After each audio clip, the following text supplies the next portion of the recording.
আপনি বিশ্বাস করুন বা না করুন, আপনি আমি খারাপ থাকার পেছনে কেউ দায়ী নয়, আপনি আমি দায়ী। কারণ আমরা চাইলেই এত যন্ত্রণা না নিতে পারি।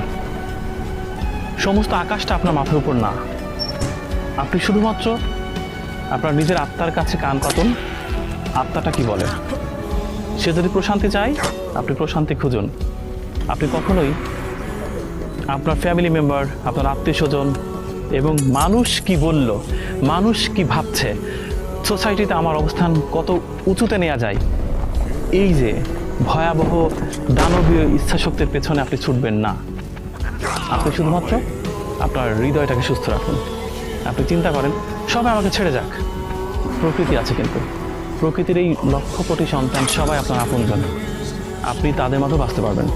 আর যারা আপনার বিত্ত বৈভব আর অবস্থান দেখে আপনাকে ভালোবেসে আপনাকে আগলে রাখবে, এই আগলে রাখা মানুষগুলো না থাকাটাই ভালো।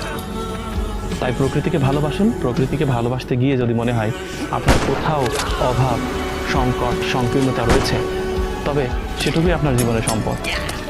আপনি অভাবটাকে পুষে রাখেন। অভাব হচ্ছে আমাদের সেই আত্মীয়, যে আত্মীয় কখনোই আপনার কাছ থেকে বিলাসী জীবনযাপন পছন্দ করে না।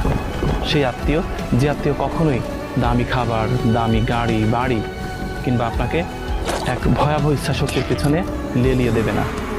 অভাব আমাদের সেই আত্মীয়, যে আত্মীয় আপনার কাছের মানুষ, দূরের মানুষকে চিনতে বুঝতে শেখাবে। তাই অভাব আত্মীয়টাকে যতদিন ঘরে রাখা যায় ততদিনই ভালো সৃষ্টি হবে।